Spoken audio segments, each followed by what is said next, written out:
तर पुढची बातमी ठाण्यातून येते। ठाण्यातील मुंब्र्यातील खडी मशीन डॅमजवळ डोंगरावरती 5 जण अडकले होते।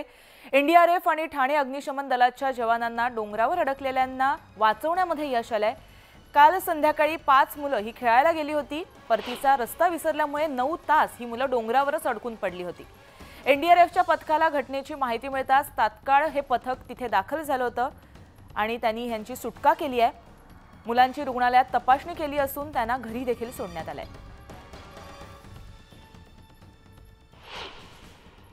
कॉल आने के बाद हम तुरंत हमारी दोनों टीम लेके हम यहाँ पहुँच गए। टीडीआरएफ की टीम भी हमारे साथ आई थी। हम दोनों टीम रेस्क्यू करने के लिए ऊपर पहुँच ही गए थे, लेकिन बारिश की वजह से और उधर जो पूरा पत्थर जो फिसलने से कुछ रेस्क्यू नहीं कर सके थे। तो अभी वापस टीडीआरएफ और एनडीआरएफ दोनों टीम ने 5 ही बच्चों को रेस्क्यू किया है। याबाबत आपण अधिक माहिती जाणून घेऊ आमचे प्रतिनिधी अजित मांढरे यांच्याकडून।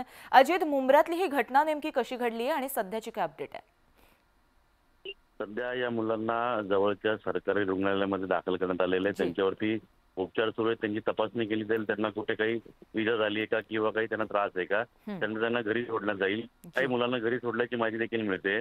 मुळात हा जो भाग आहे मुंब्र्याचा, हा एकतर दरड कोसळणारा भाग आहे। त्याचबरोबरीने आपण जर पाहिलं तर या संपूर्ण भागामध्ये खदान मोठ्या प्रमाणात चालते। त्यामुळे इथले डोंगर जे आहेत किंवा इथला जो डोंगराळ भाग जो आहे तो ठिसूळ आहे।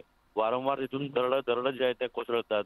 त्याच पद्धतीनं तिथून जर कुठलाही जोरात पाऊस झाला किंवा कुठलीही घटना घडली तर तिथे लवकर जो डोंगर आहे तो तिथून कोसळतो। अशा परिस्थितीमध्ये ही मुलं जी आहेत ती रात्री तिकडे गेली होती आणि त्यांना परतीचा रस्ता जो आहे तो सापडला नाही। या परिस्थितीमध्ये त्या मुलांना वाचवायला जाणं हे एक मोठं कठीण काम होतं, कारण का डोंगर जो आहे संपूर्णपणे ठिसूळ असल्यामुळे कुठलीही दुर्घटना घडू शकत होती। आणि अग्निशमन दल जे आहे ठाणे महानगरपालिकेचे ते आणि एनडीआरएफ या दोघांसोबत कोणतीही अप्रिय घटना घडू शकली असती। अत्यंत सावधपणे आणि चतुराईने एनडीआरएफ आणि ठाणे अग्निशमन दलाच्या जवानांनी या मुलांना वाचवण्याचं काम केलेलं आहे। त्यांचं कौतुक करावं तेवढं थोडं आहे। आपल्याला माहिती आहे की आता पावसाचे दिवस आहेत आणि या दिवसामध्ये कळवा मुंब्रा भाग जो आहे त्या भागामध्ये दरड कोसळण्याचे प्रमाण जे आहे ते वाढतात।